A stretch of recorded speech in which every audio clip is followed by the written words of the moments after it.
Hey guys, आपका स्वागत है मेरे चैनल एड्यूल्यूमिनेसेंस पर।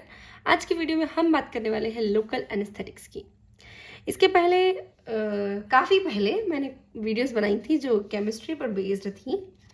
अब इस बार हमने जो टॉपिक उठाया वो मेडिसिनल केमिस्ट्री से उठाया, और जैसा कि मैं हमेशा करती हूँ मेडिसिनल केमिस्ट्री और कोलॉजी साथ में कवर करने की कोशिश करती हूँ एक ही वीडियो के अंदर, ताकि ये सेम टॉपिक आपका दोनों सब्जेक्ट में कंप्लीट हो जाए। तो अब आगे ज़्यादा बातें ना करते हुए हम शुरू करते हैं आज का टॉपिक। हाँ, तो सबसे पहले हमको समझना पड़ेगा what are local anaesthetics. Local anaesthetics are the drugs which upon topical application और local injection cause reversible loss of sensation specially of pain in a restricted area of body. मतलब कि लोकल एनेस्थेटिक्स, लोकल यानी कि कोई एक जगह पर, और एनेस्थेटिक्स, एनेस्थेटिक्स मतलब क्या, एस्थेसिया जिसमें एन लगा हुआ है। तो ऐसी कोई भी चीज़ें जो कि लॉस ऑफ सेंसेशन कॉज करवाते हो इन अ लोकल एरिया, तो उसे हम कहेंगे लोकल एनेस्थेटिक्स। ठीक है, जैसे कि जनरल एनेस्थेटिक्स होते हैं वो हमारी पूरी बॉडी में लॉस ऑफ सेंसेशन को कॉज करवाते हैं, पर ये सिर्फ एक रेस्ट्रिक्टेड एरिया पर करवाते हैं। कितने टाइप के हो सकते हैं लोकल एनेस्थेटिक्स? अगर मैं बात करूं कि उनका एप्लीकेशन कहाँ किया जा रहा है उसके बेस पर, तो सबसे पहले होते हैं इंजेक्टेबल्स, दूसरे होते हैं सरफेस एनेस्थेटिक्स। इंजेक्टेबल्स के अंदर क्या आता है? इंजेक्टेबल्स यानी कि जो इंजेक्शन फॉर्म में पेरेंट्रल रूट के थ्रू हम दे सकते हो। उसके अंदर 3 तरीके की सब क्लासेस हैं। पहले वो जिनकी पोटेंसी होती है कम और ड्यूरेशन ऑफ एक्शन भी होता है कम, यानी कि low potency short duration of action, जिसके अंदर एग्जाम्पल्स आते हैं प्रोकेन और क्लोरोप्रोकेन। नेक्स्ट आता है इंटरमीडिएट पोटेंसी एंड ड्यूरेशन, उसके अंदर आ जाते हैं आपके लिडोकेन और प्राइलोकेन। नेक्स्ट होता है आपका हाई पोटेंसी लॉन्ग ड्यूरेशन, उसके अंदर आ जाता है टेट्राकेन और बुपीवाकेन। नेक्स्ट है सरफेस एनेस्थेटिक्स, ऐसे कोई भी एनेस्थेटिक्स जिनको हम टॉपिकली अप्लाई कर सकते हो। अब ऐसा ज़रूरी नहीं है कि ये वाले और ये वाले मिक्स नहीं हो सकते, ऐसी कोई ड्रग्स भी हो सकती हैं जो इंजेक्टेबल के फॉर्म में भी दी जा सकती हैं और सरफेस एनेस्थेटिक्स के फॉर्म में भी। तो उसके बेस पर यहाँ पर 2 हो गए। पहले होते हैं सॉल्युबल और इनसॉल्युबल, दूसरे इनसॉल्युबल। सॉल्युबल के अंदर आपके आ जाते हैं कोकेन, लिडोकेन, टेट्राकेन, और इनसॉल्युबल के अंदर आपके आ जाते हैं बेंजोकेन और ऑक्सीथाकेन। ठीक है, ऑक्सीथाजेन। ये इतनी ड्रग्स हो गई आपकी। किस बेस पर? कि वो किस रूट से बॉडी के अंदर एंट्री ले रही हैं। अब हम पढ़ते हैं इनकी केमिस्ट्री। केमिस्ट्री की अगर मैं बात करूं तो जो लोकल एनेस्थेटिक्स होते हैं, दीज आर वीक बेसिस, ये वीक बेसिस होते हैं और एम्फीफिलिक नेचर के होते हैं। एम्फीफिलिक मतलब कि इनके अंदर हाइड्रोफिलिक और लेपोफिलिक दोनों तरीके के ही कैरेक्टर्स होते हैं। इनके अंदर 3 पार्ट्स होते हैं। कौन कौन से? पहला आपका लेपोफिलिक पार्ट होता है, दूसरा आपका हाइड्रोफिलिक पार्ट होता है, और तीसरी एक इंटरमीडिएट चेन होती है जिसके अंदर लिंकेज होता है और ब्रिज प्रेजेंट होता है। केमिस्ट्री में हम समझते हैं कि लिपोफिलिक पार्ट में क्या है, हाइड्रोफिलिक में क्या है और इंटरमीडिएट के अंदर क्या है। लिपोफिलिक पार्ट जो होता है किसी भी लोकल एनेस्थेटिक का, उसके अंदर कोई लिपोफिलिक रिंग हो सकती है, कोई एरोमेटिक रिंग हो सकती है। एग्जाम्पल के तौर पे यहाँ पर बेंजोइक एसिड हो सकती है, एनिलीन हो सकती है, अमीनो बेंजोइक एसिड हो सकती है। कोई भी लिपोफिलिक पार्ट, कोई भी एरोमेटिक रिंग हो सकता है। हाइड्रोफिलिक पार्ट में आमतौर पर अमाइन देखने को मिलते हैं, जिसमें कि सेकेंडरी और टर्शरी अमाइन कॉमन होते हैं। टर्शरी अमाइन यहाँ पर सबसे ज़्यादा कॉमन होते हैं। अगर मैं बात करूँ इंटरमीडिएट चेन की, जो कि बीच से इनको जोड़ने का काम कर रही है, उसके अंदर पहले आते हैं लिंकेज, यानी कि इस पार्ट और इस पार्ट को जोड़ने के लिए जो लिंक इस्तेमाल हो रही है वो। तो यहाँ पर 2 तरीके के लिंकेज देखने को मिलते हैं, एक होते हैं अमाइड लिंकेज और दूसरे होते हैं एस्टर लिंकेज। तो 2 तरीके के लिंकेज हो गए। नेक्स्ट आता है आपका ब्रिज। ब्रिज मतलब क्या कि यहाँ पर मिथाइल, इथाइल, इस टाइप से बस एक छोटा सा ग्रुप मौजूद होता है, उसको हम ब्रिज कह रहे हैं। तो वो या तो मिथाइल हो सकता है या तो वो इथाइल हो सकता है। ठीक है, अब इतनी तरीके से हमने बता दिया है कि ये केमिस्ट्री होती है किसी भी लोकल एनेस्थेटिक की। इसके बेस पर हम एक एग्जाम्पल देख लेते हैं। तो यहाँ पर हम एग्जाम्पल ले रहे हैं प्रोकेन का। ये प्रोकेन है। प्रोकेन के अंदर आपको देखने को मिलेगा कि जो लिपोफिलिक पार्ट है, लिपोफिलिक पार्ट में यहाँ पर क्या है, एनिलीन है समझ लीजिए। अब मैं इसको अमीनो बेंजोइक एसिड नहीं बोल रही हूँ अभी, क्योंकि मैं इसको अलग से बताऊंगी, ठीक है। तो ये मान लो एनिलीन है, या आप कह लो अमीनो बेंजोइक एसिड है, इतना हिस्सा, ठीक है। उसके बाद हम बात कर रहे हैं हाइड्रोफिलिक पार्ट की, तो उसमें आपकी एक टर्शियरी अमाइन है ना, टर्शियरी अमाइन हो गया ये। फिर नेक्स्ट आता है आपका लिंकेज, तो लिंकेज में यहाँ पर आप गौर से देख सकते हो एस्टर लिंकेज है, और आखिरी है आपका ब्रिज, तो यहाँ पर 2 कार्बन का ब्रिज है। इस तरीके से हर एक स्ट्रक्चर बना हुआ होता है लोकल एनेस्थेटिक्स का। अब इसी बेस पर, इसकी केमिस्ट्री के बेस पर भी इसका क्लासिफिकेशन होता है। पहला होता है लिंकेज के बेस पर कि क्या वो लिंकेज अमाइड है या ईस्टर है, और दूसरा होता है लिपोफिलिक पार्ट के बेस पर कि आखिर वो लिपोफिलिक पार्ट एक्चुअली है क्या। तो देखते हैं हम 2 और क्लासिफिकेशन। हाँ जी, तो classification on the basis of linkage, 2 तरीके के लिंकेज होते हैं, ईस्टर और अमाइड। तो उनके बेस पर ईस्टर लिंक्ड लोकल एनेस्थेटिक्स और अमाइड लिंक्ड लोकल एनेस्थेटिक्स, ऐसा होता है। तो ईस्टर जो है किस किस में प्रेजेंट होते हैं, प्रोकेन में, अभी थोड़ी देर पहले हमने देखा है ना, ये प्रोकेन का स्ट्रक्चर है। यहाँ पे कौन सा लिंक दिख रहा है आपको, Easter. Next cocaine, क्लोरोप्रोकेन, tetracaine, benzocaine, ये सारे जो एग्जांपल्स हैं ये ईस्टर के अंदर आते हैं। अमाइड के अंदर कौन से आ गए, लिडोकेन, जैसे कि आप देख सकते हो लिडोकेन के अंदर यहाँ पे आप अमाइड लिंक है ना, तो ये क्या हो गया, अमाइड के अंदर आ गया लिडोकेन, बुपीवाकेन, डिबुकेन, प्राइलोकेन और रोपीवाकेन, इतने सारे। अब आपने शायद एक चीज़ नोटिस की होगी जो कि आमतौर पे मालूम नहीं होता सबको, कि जो ईस्टर वाले कंपाउंड्स होते हैं उनके नाम में सिर्फ केन लगा होता है, ठीक। लेकिन जो अमाइड वाले होते हैं उनमें केन तो लगा ही होता है, लेकिन उनके नाम में कहीं ना कहीं आगे आई ज़रूर आता है। जैसे कि लिडोकेन, यहाँ आई आया, बुपीवाकेन यहाँ पे भी आई, डिबुकेन, प्राइलोकेन, सब जगह आई आपको दिखाई दे रहा है। क्या आपको यहाँ दिख रहा है को, यहाँ पे नहीं, यहाँ पे कहीं नहीं दिख रहा है। यहाँ पे आमतौर पे दूसरी चीज़ें आ रही हैं, ठीक है। जैसे ओ कॉमन है, पर टेट्राकेन में भी नहीं आ रहा वो ओ, है ना। तो यहाँ पर आई नहीं आता है और यहाँ पर आई आता है, ये आप याद रखिएगा। अभी नेक्स्ट आता है केमिकल क्लासिफिकेशन, जो कि लिपोफिलिक वाले पार्ट पर डिपेंड करता है। तो सबसे पहले होते हैं बेंजोइक एसिड डेरिवेटिव्स, यानी कि इनके अंदर जो लिपोफिलिक पार्ट है वो क्या होगा, बेंजोइक एसिड होगी, बेंजीन ओइक एसिड, ठीक है, बेंजोइक एसिड। यहाँ पर कुछ इस तरीके से सब्सटीट्यूशंस होंगे, देखते हैं एग्जांपल्स में क्या आ रहा है। कोकेन आ रहा है, सब्सटीट्यूशन मैंने बाजू में ड्रॉ किए हुए हैं विद डिफरेंट कलर। हेक्सिल केन है नेक्स्ट, हेक्सिल केन में क्या होगा, साइक्लोहेक्सेन आएगी। मीप्राइल केन नाम से समझ में आ रहा है, प्राइल यानी कि यहाँ पे प्रोकेन का रोल है, तो यहाँ पे 3 कार्बन की चेन आ गई, बाकी एज इट इज रहेगा, ठीक है। ये याद रखना है अपन को कि ये अलग अलग स्ट्रक्चर है, इनमें बेसिक स्ट्रक्चर ये रहेगा आपका जनरल, और बाकी यहाँ पर आपकी चेन्स बदल जाएंगी। नेक्स्ट क्लास जो कि है para amino benzoic acid derivatives. अब यहाँ पे अमीनो बेंजोइक एसिड आ जाएगी, देखते हैं कैसे। ये आपकी बेंजोइक एसिड और यहाँ पे पैरा पोजीशन पे ये अमाइन ग्रुप आ गया ना, तो पैरा अमाइनो बेंजोइक एसिड। इसके अंदर सब्स्टिट्यूशन कहाँ कहाँ पॉसिबल है, एक एन पर पॉसिबल है, R1 यहाँ मतलब यहाँ पर, यहाँ पर, यहाँ पर, यहाँ पर, 4 जगह आपको क्या देखने को मिल सकते हैं, अलग अलग सब्स्टिट्यूशंस देखने को मिल सकते हैं। अब इनके बेस पे देखते हैं क्या क्या स्ट्रक्चर्स यहाँ पर है। सबसे पहला है बेंजोकेन। बेंजोकेन के अंदर क्या है, बहुत साधारण स्ट्रक्चर, इसमें कोई अमाइन ग्रुप मौजूद नहीं है, और यहाँ पर H है और यहाँ पे सिर्फ आपका इथाइल ग्रुप है। नेक्स्ट बात करते हैं प्रोकेन की। तो प्रोकेन तो मैं बार बार ड्रॉ कर रही हूँ, तो मुझे लग रहा है अभी तक याद ही हो गया होगा। प्रोकेन के अंदर क्या आ रहा है, यहाँ पे एक टर्शियरी अमाइन ग्रुप आता है।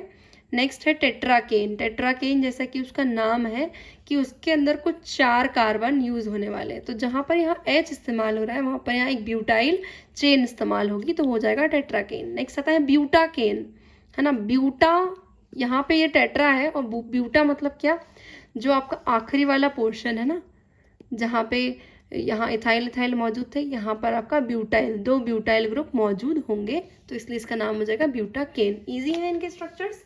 अभी नेक्स्ट आती है तीसरी क्लास, जिसको हम कहते हैं एनिलिड्स। एनिलिड्स के अंदर क्या आता है, या एनालाइड्स कह लीजिए, इसके अंदर क्या आ जाता है, एक्चुअली जो एनिलीन को, जैसे ये है एनिलीन, NH2 होता है, उसमें से एक H गायब करके इसमें डबल बॉन्ड O जोड़ दिया, तो एनिलीन के साथ में अमाइड है ना। तो एनिलाइड जो है, एनिलाइड के कौन कौन से एग्जाम्पल्स हैं? लिडोकेन। लिडोकेन में एनिलाइड का कैसा एग्जाम्पल है? सेम रिंग रहेगी, बस यहाँ पर R की जगह CH3 आ जाएगा और इस R1 की जगह क्या आ जाएगा? ये टर्शियरी अमाइन आ जाएगा। नेक्स्ट है मेपीवा केन। मेपीवा केन के अंदर फिर से क्या है? ये जो है ना, ये जो लाइन में ड्रॉ की, ये कुछ नहीं है ना, ये कैसा है? 6 मेंबर रिंग है इस तरीके से, ठीक। तो मेपीवा केन है ये, क्योंकि मेपीवा केन कैसे याद रखेंगे? मेपीवा यानी मिथाइल, और पी से क्या याद रखेंगे? पिपेरिडीन। पिपेरिडीन की रिंग दिखाई दे रही होगी आपको, ये वाली जो रिंग है पिपेरिडीन की रिंग कहलाती है। तो इसी तरीके से हम दूसरा वाला याद रख सकते हैं, बुपीवा केन। पी मतलब पिपेरिडीन और ब्यू मतलब ब्यूटाइल ग्रुप, ठीक। तो इतने आसानी से हमको ये स्ट्रक्चर याद हो जाएगा। नेक्स्ट हम बढ़ते हैं अगली क्लास की तरफ, जो है मिसलेनियस ड्रग्स। इसके अंदर बहुत सारी ड्रग्स आ जाती हैं, जैसे कि फिनाकेन आ गई है और डाइक्लोनिन आ गई है, डिबुकेन आ गई है। न्यू ईयर ड्रग्स में आती हैं रोपीवाकेन और साथ ही लीवोबुपीवाकेन। तो इन सब ड्रग्स के तो स्ट्रक्चर्स आप चाहें तो लिख सकते हैं, और नहीं तो इतना इम्पोर्टेंट नहीं है, बाकी सारे स्ट्रक्चर तो आपने लिख ही लिए हैं। अब इतनी ज़्यादा केमिस्ट्री पढ़ने के बाद में हम समझते हैं कि what is the mechanism of action of local anaesthetics. अब देखो, लोकल एनेस्थेटिक्स को समझने के लिए ना आपको एक बेसिक कहानी पता होनी चाहिए। जैसे कि अगर मैं बात करूं, हमारे पास अभी मतलब जैसे हमारी बॉडी नॉर्मल थी, नॉर्मल बॉडी में अभी कोई इम्पल्स कंडक्शन कुछ नहीं, रेस्टिंग कंडीशन में सब कुछ चल रहा था, पर सडनली एक जगह आपको पेन फील हुआ या आपको कोई पिन चुभ गई, तो क्या होता है? सपोज ये आपकी स्किन का कोई पार्ट है और इस पर आपको ये पिन चुभी हुई है, ठीक है, ये मेरी पिन को पोलियो हो गया है। तो यहाँ से जो पेन रिसेप्टर्स होते हैं वो इम्पल्स लेके जाते हैं किस तक? आपके स्पाइनल कॉर्ड तक। स्पाइनल कॉर्ड से ये इम्पल्स जाती है आपके ब्रेन तक। फिर ब्रेन जो है वो डिसाइड करता है कि हमें हाथ हटाना है या नहीं हटाना है, स्पाइनल कॉर्ड को सिग्नल देता है। फिर स्पाइनल कॉर्ड आपके इफेक्टर ऑर्गन तरफ जाती है और एक्शन देती है। तो इतनी सारी चीज़ों के बाद अब हमें ये समझना है कि हम इस सब को रोक कैसे सकते हैं, है ना। इसको रोकने का कोई तो तरीका होगा। तो रोकने का तरीका है सिंपल, आप ये जो कंडक्शन हो रहा है इम्पल्स का, ये जो कहानी यहाँ से लेके यहाँ तक जा रही है, आप इसको ही ब्लॉक कर दीजिए। अब इसको ब्लॉक करने का क्या तरीका हो सकता है? जब भी इम्पल्स का कंडक्शन होता है तो वो कैसे होता है? न्यूरॉन टू न्यूरॉन होता है। सपोज ये कोई न्यूरॉन है, इसका फिर इससे दूसरा न्यूरॉन, फिर तीसरा न्यूरॉन, ऐसे ही चलता है। तो ये जो कंडक्शन हो रहा है ये न्यूरॉन टू न्यूरॉन हो रहा है, तो क्यों ना हम इसको ब्लॉक कर दे बीच में। इसको ब्लॉक करने के लिए हमको क्या करना पड़ेगा? कुछ स्पेसिफिक आयंस को टारगेट करना पड़ेगा, क्योंकि इम्पल्स कंडक्शन जब होता है तो एक्चुअली क्या होती है? आपकी एक्शन पोटेंशियल के थ्रू होता है, जहाँ पे रोल होता है आपके सोडियम का। सोडियम डीपोलराइजेशन करता है, उस डीपोलराइजेशन के वजह से जो वोल्टेज में चेंजेस आते हैं उससे कैल्शियम की एंट्री होती है। कैल्शियम जो है वेसिकल्स का एक्सोसाइटोसिस करवाता है और उसके कारण डिफरेंट न्यूरोट्रांसमीटर्स रिलीज होते हैं, जो कि या तो इम्पल्स को कंडक्ट कराते हैं आगे के तरफ और या फिर आपको देते हैं एक्शन, ठीक है, ऐसा ही होता है। तो हम यहाँ पर टारगेट करने वाले हैं सोडियम को, देखेंगे कैसे। तो कहानी शुरू होती है आपके नोसिसेप्टर से। नोसिसेप्टर्स क्या होते हैं? पेन रिसेप्टर्स होते हैं। पेन स्टिमुलस जा रहा है, अब देखिए यहाँ पे क्या होगा। अगर हम किसी को लोकल एनेस्थेटिक्स देते हैं तो सिंपली वो क्या करते हैं? वो ब्लॉक कर देते हैं वोल्टेज गेटेड सोडियम चैनल्स को। तो सोडियम चैनल्स से सोडियम आयंस की एंट्री नहीं होगी। जब एंट्री नहीं होगी तो डीपोलराइजेशन नहीं होगा। डीपोलराइजेशन नहीं होगा तो कोई एक्शन पोटेंशियल जनरेट नहीं हो पाएगा, और जब एक्शन पोटेंशियल जनरेट नहीं होगा तो इम्पल्स आगे की तरफ कंडक्ट ही नहीं होगी। ये कहानी है साधारण सी। थोड़ा डीपली समझे तो होता क्या है, ये आपकी सेल मेम्ब्रेन है। कहाँ की सेल मेम्ब्रेन होगी ये? जो नर्व्स होती है ना, आपके न्यूरॉन्स होते हैं, न्यूरॉन्स में जो एक्शन पोटेंशियल चल रहा है तो उसकी सेल मेम्ब्रेन है ये, axonal cell membrane, axonal membrane. तो यहाँ पर क्या हो रहा है? ये चैनल्स मौजूद हैं, जो किसके चैनल्स हैं? सोडियम के। अब सपोज रेस्टिंग स्टेट थी, रेस्टिंग स्टेट में क्या था, -70 मिली वोल्टेज था। तो अभी यहाँ पे कुछ नहीं हुआ, सोडियम एंट्री नहीं ले रहे थे। फिर हमने क्या किया, अब कोई इम्पल्स आई, पेन स्टिमुलस आया, तो ये जो गेट है ये ओपन हुए। क्यों? क्योंकि वोल्टेज में चेंजेस आए होंगे, तो उस वजह से ये क्या हुए, एक्टिवेट हुए और चैनल्स ओपन हुए ताकि ये सोडियम आयन को अंदर एंट्री दे सके। लेकिन अब हमारी जो ड्रग है लोकल एनेस्थेटिक्स, वो क्या करेंगे, वो क्योंकि वीक बेसिस हैं, वो अपने अनआयोनाइज्ड फॉर्म में सेल से अंदर की तरफ एंट्री करेंगे, सेल के अंदर की तरफ एंट्री करेंगे अनआयोनाइज्ड फॉर्म में, और सेल के अंदर क्योंकि पीएच डिफरेंट होता है तो सेल के अंदर जाकर वो फिर से आयोनाइज फॉर्म में कन्वर्ट हो जाएंगे। और इस आयोनाइज फॉर्म में वो ज़्यादा बाइंडिंग शो करते हैं अपने रिसेप्टर की तरफ, जो कि प्रेजेंट होता है इस चैनल के इंटरनल पार्ट की तरफ। तो यहाँ पर ये ड्रग हो जाएगी बाइंड, ठीक है, बाइंड हो गई ड्रग। जैसे ये ड्रग बाइंड होगी तो ये इस खुले हुए चैनल को कर देगी इनएक्टिवेट। तो अब भले ही ये चैनल यहाँ से आपको ओपन दिखाई दे रहा है, लेकिन ये इनएक्टिव हो चुका है, तो ये सोडियम को अंदर नहीं आने देगा। जब सोडियम ही अंदर नहीं आएंगे तो आपका डीपोलराइजेशन नहीं हो पाएगा, और उससे एसोसिएटेड जितनी भी कहानी है वो यहीं पे रुक जाएगी। ये मैकेनिज्म ऑफ एक्शन है किसका, लोकल एनेस्थेटिक्स का। अब नेक्स्ट कहानी आती है कि आखिर इनका एक्शन हमारे बॉडी पे क्या होता है लोकल एनेस्थेटिक्स का। इनका एक्शन दो तरीके से हम देख सकते हैं। लोकल इफेक्ट क्या है, मतलब लोकली वो क्या एक्शन दे रहे हैं। तो पहली बात तो ये ना, इरिटेंट इफेक्ट बिल्कुल नहीं देते हैं, बहुत कम ही ऐसे चांसेस होते हैं कि इनसे कोई इरिटेंट इफेक्ट देखने को मिले। नेक्स्ट ये क्या करते हैं, न्यूरोट्रांसमीटर रिलीज को कम कर देते हैं आमतौर पर, जैसे कि आपका एसिटाइलकोलिन है उसका रिलीज बंद कर देते हैं। तो हाथ पैर का मूवमेंट से जहाँ पे इंजेक्शन दिया है, जहाँ पे टॉपिकल एप्लीकेशन दिया है, वहाँ पर ये न्यूरोट्रांसमीटर को रिलीज नहीं होने देते। नेक्स्ट होता है क्या, क्योंकि ये न्यूरॉन्स को ब्लॉक कर रहे हैं, तो दो तरीके के न्यूरॉन्स होते हैं, माइलिनेटेड, नॉन माइलिनेटेड। तो ये माइलिनेटेड न्यूरॉन्स को ज़्यादा जल्दी ब्लॉक करते हैं अगर किसके कंपैरिजन में, नॉन माइलिनेटेड के कंपैरिजन में। नेक्स्ट होते हैं आपके सिस्टेमिक एक्शंस। सिस्टेमिक एक्शंस में क्या आ रहा है, CNS stimulation followed by depression. यानी कि शुरुआत में हो सकता है कि आपको स्टिमुलेशन फील हो, बट एक्चुअली बाद में वो डिप्रेशन में कन्वर्ट हो जाएगा। एग्जाम्पल के तौर पे हम कोकेन ले सकते हैं। सभी कोकेन से बहुत ज़्यादा अच्छे से फैमिलियर है मुझे लगता है। कोकेन एज ड्रग भी इस्तेमाल किया जाता है नशे की दवाइयों की तरह। तो वहाँ पे क्या होता है, स्टिमुलेशन होता है। नेक्स्ट क्या है, कार्डियक डिप्रेशन। हाँ जी, हार्ट की एक्टिविटी को कम कर देगा और BP भी कम हो सकता है। नेक्स्ट आते हैं एडवर्स इफेक्ट्स। क्या एडवर्स इफेक्ट्स हो सकते हैं इनके, हेडेक होगा ही। नेक्स्ट है dizziness, auditory and visual disturbances, bradycardia, यहाँ हार्ट की एक्टिविटी स्लो है ना इसलिए bradycardia, hypotension, cardiac arrhythmia, local tissue damage, कभी कभी इंजेक्शन की वजह से लोकल टिश्यू डैमेज हो सकता है, और हाइपर सेंसिटिविटी रिएक्शन जैसे कि रैशेज वगैरह हो सकते हैं। नेक्स्ट आता है uses and techniques of local anaesthetics. अब लोकल एनेस्थीसिया देने के लिए उनमें कौन कौन सी टेक्निक्स इस्तेमाल की जाती है, उनका क्या क्या यूज़ होता है उसके बारे में हम जानते हैं। पहला क्या है, surface anaesthesia, infiltration anaesthesia, conduction block, spinal block, epidural anaesthesia, और लास्ट है इंट्रावीनस रीजनल एनेस्थीसिया।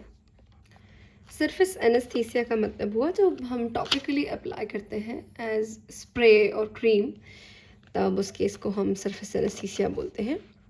आमतौर पे लिडोकेन का इस्तेमाल किया जाता है, उसका स्प्रे इस्तेमाल किया जाता है थ्रोट पर। इन्फिल्ट्रेशन एनेस्थीसिया मतलब इसके लोकल एनेस्थेटिक के जो है सॉल्यूशंस इस्तेमाल किए जाते हैं, जैसे हाइड्रोसील की सर्जरी में या फिर हर्निया सर्जरी में, इन सब में इसका इस्तेमाल किया जाता है।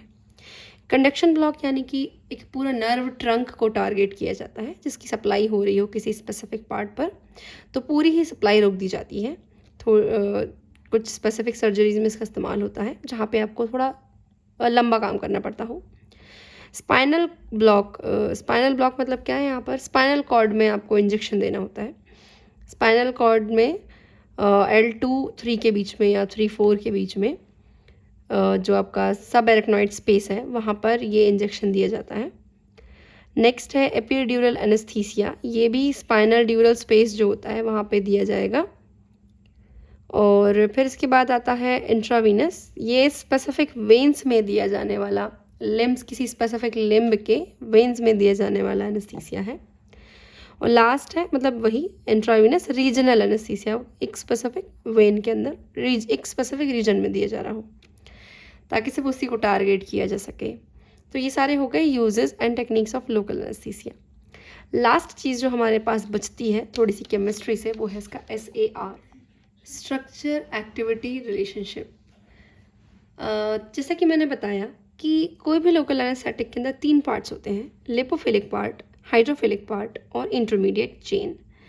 तो लिपोफिलिक पार्ट पर क्या क्या ग्रुप्स ऐड होंगे कि एक्टिविटी बढ़ेगी, क्या क्या ग्रुप्स ऐड हो जाएंगे तो एक्टिविटी घटेगी, ये सब हम जानते हैं इस पोर्शन में। तो लिपोफिलिक पार्ट पे ये क्या जो पार्ट है ये बाइंडिंग के लिए बहुत ज़रूरी पार्ट है, इसलिए इसका होना बहुत बहुत ज़रूरी है। नेक्स्ट आता है इलेक्ट्रॉन डोनेटिंग ग्रुप। अगर मान लीजिए लिपोफिलिक पार्ट में जो भी एरोमेटिक रिंग आपके पास लगी है, पहली बात तो ये कि ये बाइंडिंग के लिए ज़रूरी है, और लिपोफिलिक पार्ट में आमतौर पर आपके पास कोई एरोमेटिक रिंग होती है। तो एरोमेटिक रिंग जो भी आप ले रहे हैं उसके ऊपर अलग अलग सब्स्टिट्यूशंस मौजूद हो सकते हैं। तो उन सब्स्टिट्यूशंस में अगर इलेक्ट्रॉन डोनेटिंग ग्रुप है जो कि इलेक्ट्रॉन्स को डोनेट करता है अपने अंदर से, तो आपकी aromatic ring becomes more negative. तो वो जितनी ज़्यादा नेगेटिव बनेगी बेसिक कैरेक्टर वैसे ही ज़्यादा होगा। तो इस वजह से क्या होगा, आपका जो एक्टिविटी है वो बढ़ेगी, ठीक है। और पोजीशन कौन सी होनी चाहिए, ऑर्थो या पैरा पोजीशन होनी चाहिए। अब नेक्स्ट क्या कहानी आती है कि मान लीजिए यहाँ तो हमने कह दिया कि इलेक्ट्रॉन डोनेटिंग ग्रुप अगर जुड़ा हो, तो अगर मान लीजिए इलेक्ट्रॉन डोनेटिंग ग्रुप ना जुड़ा हो, तो इनफैक्ट कुछ भी नहीं जुड़ा हो, तो नॉन सब्स्टिट्यूटेड रिंग हुई, तो क्या होगा, आपकी एक्टिविटी डिक्रीज होगी। एग्जाम्पल के तौर पे हम कौन से रिंग ले सकते हैं, मिप्राइल केन, एक ये स्ट्रक्चर हमने पढ़ा था पीछे, मिप्राइल केन, तो उसमें कोई भी सब्स्टिट्यूशन होता नहीं है रिंग पर, तो इसलिए क्या होता है, उसकी एक्टिविटी कम होती है। अगर इलेक्ट्रॉन विड्रॉइंग ग्रुप जुड़ जाए, यहाँ पे क्या इलेक्ट्रॉन विड्रॉइंग ग्रुप जुड़ जाए अगर, तो एक्टिविटी डिक्रीज हो जाएगी, क्योंकि वो इलेक्ट्रॉन्स को विड्रॉ कर लेगा, एरोमेटिक रिंग को पॉजिटिव टाइप का बना देगा, है ना, उससे नेगेटिविटी खींच लेगा। नेक्स्ट आता है लॉन्ग चेन सब्स्टिट्यूशंस। जो लॉन्ग चेन सब्स्टिट्यूशंस जुड़े होते हैं वो क्या करेंगे, एक्टिविटी को इंक्रीज करेंगे ताकि बाइंडिंग ज़्यादा हो। एग्जाम्पल के तौर पे कौन है, आपका टेट्राकेन, है ना, टेट्राकेन जो लिखा था हमने, उसमें क्या हो रहा था, आपकी एरोमेटिक रिंग थी और यहाँ पर एक्स्ट्रा जुड़ा हुआ था ब्यूटाइल ग्रुप, तो वहाँ पर बाइंडिंग इंक्रीज हो रही है और बाइंडिंग इंक्रीज होने से एक्टिविटी भी इंक्रीज हो रही है।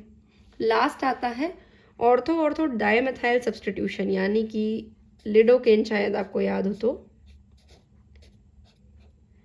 ऐसा स्ट्रक्चर था लिडोकेन का, यहाँ मिथाइल यहाँ मिथाइल। तो क्या कहना है उनका कि ऑर्थो डाइमेथाइल सब्स्टिट्यूशन होता है अगर, तो वो क्या बेनिफिट देता है, it will prevent amide hydrolysis. ये जो अमाइड ग्रुप प्रेजेंट है ना, इसका हाइड्रोलाइसिस होने से रोकते हैं ये स्टेरिक हिंड्रेंस की मदद से। तो जितना ज़्यादा हाइड्रोलाइसिस से ये बचेगा उतनी ज़्यादा इसकी एक्टिविटी बढ़ेगी, क्योंकि ड्यूरेशन ऑफ एक्शन बढ़ेगा। तो ये तो हुआ लिपोफिलिक पार्ट। नेक्स्ट हम बात करते हैं हाइड्रोफिलिक पार्ट की। ये क्या है, it can be tertiary amine, it can be tertiary amine और एन इन अ हेट्रोसाइक्लिक रिंग। जैसे कि एग्जाम्पल के तौर पे अमाइन तो हमने हर जगह ही देखा था, हेट्रोसाइक्लिक रिंग जैसे कि मेपीवा केन के अंदर था, है ना, मेपीवा केन के अंदर क्या था, ये पेपेरिडीन रिंग के अंदर नाइट्रोजन थी, ऐसे ही बुपीवा केन के अंदर था। नेक्स्ट क्या है, this is for making water soluble salts. ये जो ग्रुप होता है हाइड्रोफिलिक की क्यों मौजूद होता है, ताकि ये ज़्यादा से ज़्यादा वाटर सॉल्युबल सॉल्ट्स बना सके। नेक्स्ट है कि this is not necessary for the activity. अगर मैं बोलूँ कि हाइड्रोफिलिक ग्रुप में अमाइन बहुत ही ज़रूरी है एक्टिविटी के लिए, तो नहीं, ऐसा बिल्कुल भी नहीं है, क्योंकि अगर बेंजोकेन का स्ट्रक्चर आपको याद हो तो वो इथाइल पे ख़त्म हो गया था, उसमें कोई अमाइन ग्रुप नहीं था। फिर भी बेंजोकेन एक बहुत पोटेंट लोकल एनेस्थेटिक है, तो इसलिए हम ये नहीं बोल सकते कि अमाइन ग्रुप बहुत ज़रूरी है इसकी एक्टिविटी के लिए, पर हाँ वो सॉल्ट्स बनाने के लिए ज़रूरी है, सॉल्युबल सॉल्ट्स बनाने के लिए। लास्ट पार्ट है आपका इंटरमीडिएट चेन। इंटरमीडिएट चेन के अंदर क्या है, it will determine the stability of the local anaesthetic. Local anaesthetic की स्टेबिलिटी डिसाइड करेगी ये intermediate chain. It influences duration of action, क्योंकि ये ड्यूरेशन ऑफ एक्शन को अपने हिसाब से चेंज कर रही है। अब इसमें किस किस का प्लेसमेंट हो कि ड्यूरेशन ऑफ एक्शन बढ़ जाए, देखते हैं। Placement of alkyl groups around the Easter और अमाइड हिंडर्स एस्टरेज अमाइडेज हाइड्रोलाइसिस। इसका मतलब क्या हुआ कि यहाँ पर अमाइड लिंकेज था, एक जगह ईस्टर लिंकेज था, तो अगर इनके आसपास हम अल्काइल, लंबे अल्काइल सब्स्टिट्यूशन लगा दें, बहुत लंबे नहीं, नॉर्मल लंबे, जैसे 2 कार्बन के, तो क्या होगा कि हमारा जो अमाइड या फिर हमारा जो ईस्टर है ना, वो हाइड्रोलाइसिस से बच जाएगा। तो उस वजह से आपकी ड्रग की स्टेबिलिटी बढ़ जाएगी। नेक्स्ट, अगर मान लीजिए मैं यहाँ पे बहुत लंबी चेन्स लगा दूँ, 2 की जगह 3 4 5 6 ऐसे करके, तो क्या होगी, एक्टिविटी डिक्रीज हो जाएगी, क्योंकि फिर बाइंडिंग के लिए एक प्रॉपर लेंथ नहीं मिलेगी।